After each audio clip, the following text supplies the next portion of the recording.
उस संयम के बाद फिर क्या होता है? उस संयम के बाद कर्म इंद्रियों को सहज आचरण का अधिकार मिल जाता है, अनासक्त कर्मयोग। श्री कृष्ण कह रहे हैं अब ये व्यक्ति कर्म इंद्रियों के माध्यम से अनासक्त कर्मयोग करता है। ये व्यक्ति जो है, जो अब बाहरी विषयों की ओर जाने की व्यर्थता को समझ चुका है, अब ये बाहरी जगत में मुक्त आचरण करने का अधिकारी हो जाता है। सहज आचरण, मुक्त आचरण, मुक्त से आशय उच्छृंखल नहीं है, मुक्त से आशय अराजक नहीं है, मुक्त से आशय है सहज, स्पॉन्टेनियस, क्योंकि नाता अब भीतर से है तो बाहर कोई खतरा नहीं। बाहर अब कुछ भी किया जा सकता है और कुछ भी नहीं करेगा ये व्यक्ति, क्योंकि उसके पास कुछ भी करने की फुर्सत नहीं है। तो अब ये बाहर जो भी करेगा उसके पीछे उद्देश्य एक ही होगा, प्रेम एक ही होगा, उसकी आंतरिकता। ये बात बहुत समझने की है। लिखिए, 3 कॉलम बनाइए। पहले शीर्षक दीजिए तल, दूसरे पर लिख दीजिए छठा श्लोक। तो इसमें ये बताएगा तल अगर अहम का है, प्रकृतिस्थ और आत्मस्थ। मन है तो सकाम विषय स्मरण और आत्मावलोकन, निष्काम विषय चिंतन। कर्म असहज ऊपरी संयम, सहज निर्बाध गति। उपाधि सामान्य मिथ्याचारी और विरल सदाचारी। इसका मतलब जो कपटी व्यक्ति रहता है वो उसके अंदर अगर अहम है तो वो प्रकृतिस्थ काम करेगा, लेकिन अगर वो आत्मस्थ व्यक्ति है तो वो आत्मस्थ काम करेगा। मन अगर सकाम विषय स्मरण करता है तो वो कपटी कहलाएगा। वही मन अगर आत्म अवलोकन करता है, निष्काम विषय चिंतन करता है तो वही कर्मयोगी कहलाएगा। कर्म अगर असहज ऊपरी संयम, खाली ऊपरी संयम दिखा रहा है तो वो कपटी कहलाएगा। सहज निर्बाध गति, बिना किसी रुकावट के जो चलते जा रहा है वो कर्मयोगी कहलाएगा। उपाधि सामान्य मिथ्याचारी, तो ये सबको कहेंगे जो प्रकृतिस्थ में जीता है, जो सकाम विषय स्मरण करता है और जो असहज ऊपरी संयम दिखाता है उसको मिथ्याचारी यानी कपटी कहेंगे।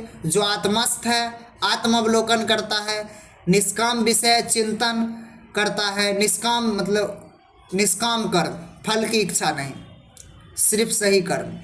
और सहज निर्बाध गति, बिना रुके सहज काम करता है, वो विरल सदाचारी कहलाएगा।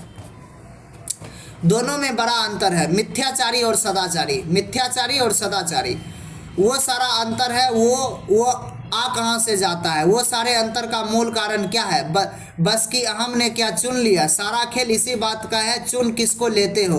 कुछ हो रहा है, बात आकर रुक आपके चुनाव पर जानी है। बात प्राकृतिक परिस्थितियों की कभी भी नहीं होती। प्राकृतिक परिस्थितियाँ माने जीवन में क्या चल रहा है, दुनिया में क्या चल रहा है, बाहर क्या चल रहा है, विचारों में क्या चल रहा है, ये सब ठीक है, ये चलता रहता है। लेकिन ले देकर आपसे आखिरी बात एक पूछी जाएगी हमेशा। आखिरी हिसाब में सवाल केवल एक होगा, चुना किसको? प्रकृति को चुना कि आत्मस्थ को चुना? बिना रुके गति को चुना कि सिर्फ ऊपरी रुकावट को चुना? कहानियां हटाओ। कोई बोलेगा मैं किसी चीज़ के हाथे मजबूर था, कोई बोलेगा अरे मैं अज्ञानी था, कोई बोलेगा मुझे चोट लगी थी, कोई बोलेगा मुझे नींद आ रही थी, कोई कुछ बोलेगा। वो सारे बातें सुनी ही नहीं जाएगी। आप स्थितियों का कितना भी विशद वर्णन कर ले, कोई भी मूल्य नहीं दिया जाने वाला। मूल्य बस एक बात को दिया जाएगा, जो भी स्थितियां थी आपने चुना क्या, आपका चुनाव क्या है? सामान्य मिथ्याचारी या विरल सदाचारी? चुनाव आपके हाथ में है।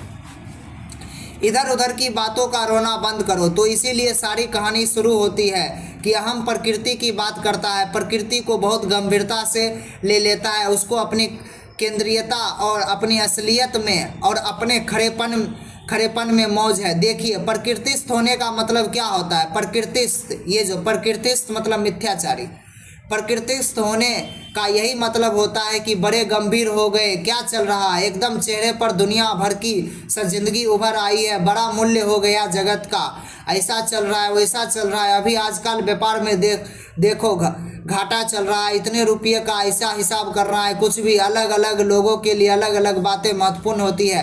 प्रकृतिस्थ होने का मतलब बस यही है कि आपके लिए कोई बात बड़ी महत्वपूर्ण हो गई। प्रकृतिस्थ होने का ये मतलब थोड़ी है कि आप जाकर कहीं बैठ गए, कोई विषय आचरण करने लगे हो इत्यादि, कुछ नहीं। प्रकृति माने वो सब कुछ जो मन में किसी नाम के पीछे उभर सकता है, उसको प्रकृति बोलते हैं। प्रकृति माने विचार, प्रकृति माने नाम, प्रकृति माने रूप, जो कुछ भी आपके मन में आ सकता है उसको प्रकृति बोलते हैं। जिसके लिए वो चीज़ महत्वपूर्ण हो गई वो प्रकृतिस्थ हो गया। प्रकृतिस्थ मतलब मिथ्याचारी यानी कपटी हो गया। यही तो चुनाव है, और चुनाव थोड़े ही कोई होता है, कोई आकर आपसे थोड़े ही कहेगा कि ईवीएम का बटन दबाओ तब चुनाव किया तुमने। चुनाव बस यही है। लोगों के गंभीर चेहरे देखे हैं आपने, बड़ी गंभीरता की कोई बात चल रही है, यही है प्रकृतिस्थ होना। किसी का अपमान हो गया, आप देखते हो उसका चेहरा कैसा हो जाता है, उस वक्त वो मुस्कुरा सकता है क्या? एकदम गंभीर हो गया ना चेहरा, यही है प्रकृतिस्थ हो जाना। तुम्हें परिस्थिति ने पकड़ लिया, तुम्हें किसी घटना ने जकड़ लिया, यही है प्रकृतिस्थ हो जाना। कुछ हुआ है और तुम्हारे लिए बहुत बड़ी बात हो गई है, कुछ चल रहा है और तुम पूरा उसमें डूबे हुए हो, यही प्रकृतिस्थ होना है। मनचाही चीज़ मिल गई, खुशी छलके ही जा रही है, यही है प्रकृतिस्थ होना। मनचाही चीज़ नहीं मिली, उदासी का कोई अंत ही नहीं, यही है प्रकृतिस्थ होना। शरीर बहुत हावी हो रहा है, बच्चे हैं तो चंचलता बहुत है, जवान है तो वासना बहुत है, बूढ़े हैं तो रोग और कमजोरी बहुत है, यही है प्रकृतिस्थ होना। और ऐसे को मिथ्याचारी कहते हैं। और जो कुछ भी है उसको महत्व बहुत है। कह रहे हैं हम तो अब इतनी उम्र के हो गए हैं, हम क्या करें। अब ये देखिए हमारे खाने का समय है और इससे अधिक कुछ महत्वपूर्ण हो ही नहीं सकता। खाना लेकर आओ रे, या हमारे सोने का समय हो गया, अब उससे अधिक कुछ और महत्वपूर्ण हो ही नहीं सकता। बिस्तर बिछाओ रे, क्रोध आ गया, हमारे क्रोध से ज़्यादा कीमती क्या है, अनबन हो गई, यही प्रकृतिस्थ होना है। प्रकृति कोई बोलकर थोड़ी ही आती है, डोल डमरू बजाएगी कि मैं प्रकृति हूँ, मैं आ रही हूँ, नगारा बजा रहे प्रकृति का। आपके जीवन में मन में जो कुछ चल रहा है, आप उसको जो मूल्य या महत्व दे रहे हो वही आपको प्रकृतिस्थ बना देता है। और जो प्रकृतिस्थ है वही अब आप नीचे आ जाते हो और पाते हो मिथ्याचारी है। जो प्रकृतिस्थ है उसे कपटी होना पड़ेगा, कारण बहुत सीधा है। प्रकृति की ओर आप जाते इसीलिए हो, आपको लगता है वहाँ कुछ महत्वपूर्ण है, तभी तो गंभीर होते हो ना। उसकी ओर जाते हो, वहाँ कुछ है ही नहीं, वहाँ कुछ है ही नहीं ऐसा कि गंभीर हुआ जा सके जिसके लिए। लेकिन अब आप उसकी ओर चले तो गए, समय लगा दिया, ऊर्जा लगा दी, तो दर्शाते ऐसे हो कि कुछ मिल गया, यही तो कपट है। जहाँ कुछ है ही नहीं वहाँ दिखाना कि कुछ है, कपट है। जहाँ कुछ है वहाँ दिखाना कि कुछ नहीं है, यही कपट है। तो जो प्रकृतिस्थ है माने जो मन की जीवन की घटनाओं को, अपनी नापसंद को, अपने आवेगों को बहुत महत्व दे देता है, उसे मिथ्याचारी होना पड़ेगा। चुनाव आपके पास रहता है, पर सिर्फ एक चुनाव ही होता है आपके पास, या तो इसको यानी प्रकृति को चुन लो या उसको मतलब आत्मा को चुन लो, उसके बाद आपके पास कोई चुनाव नहीं। तो लोग पूछते हैं ना कि साहब फ्री विल होती है ही नहीं होती है, होती भी है नहीं भी होती है। मुक्त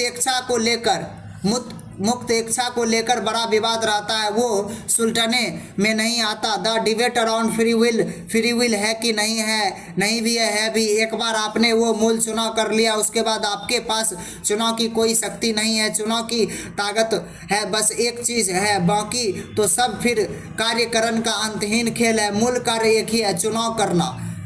उसके बाद जो जो उसमें से अनंत श्रृंखला निकलती है वो आपके हाथ में नहीं है, वो फिर अपने आप चल पड़ी।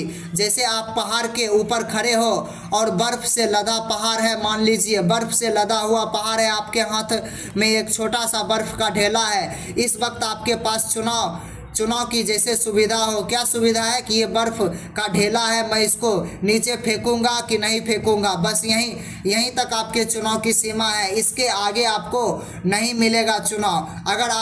अगर आपने उसको फेंक दिया तो अब आगे जो भी होगा वो तो होगा, वो फिर एक चेन यानी रिएक्शन की तरह चलेगा, फिर आपका कोई नियंत्रण नहीं बचा। समझ में आ रही है बात।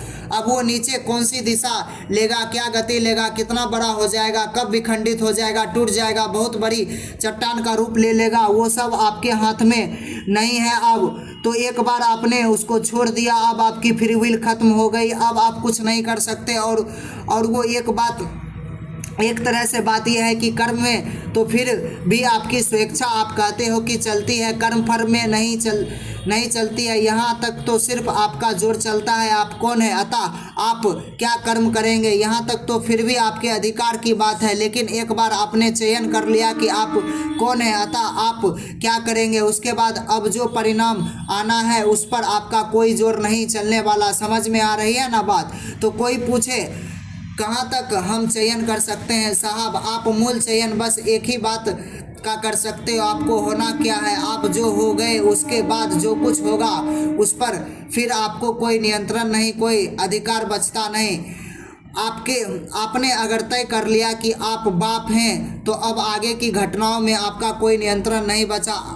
आप बाप हैं तो बहुत कुछ करना पड़ेगा जो बाप को करना पड़ता है। आपने तय कर लिया कि आप महाज्ञानी हैं तो बहुत लोगों को इसमें रस आता है, मैं महाज्ञानी हूँ। आप महाज्ञानी हैं तो आपको वो सब कुछ करना पड़ेगा जो ज्ञानी को करना होता है। कोई विषय है आंखों के सामने, आपने तय कर लिया कि आप विषय सख्त हैं, वो जो सामने चीज़ है आप उसके अनुरागी हैं। आपकी आंखों के सामने एक चीज़ आ गई है, आपने अपनी नाम पहचान सब निर्धारण कर ली है। क्या मैं तो इस वस्तु का प्रेमी हूँ। आपने सब जो करना था कर लिया, अब आगे जो होगा अपने आप होगा। वो कारणता के सिद्धांत से तय होता है, अब उस पर आपका कोई जोर नहीं चलेगा। एक बार आपने तय कर लिया कि आप कौन है, वो चीज़ तय कर देती है कि आपका कर्म क्या होगा।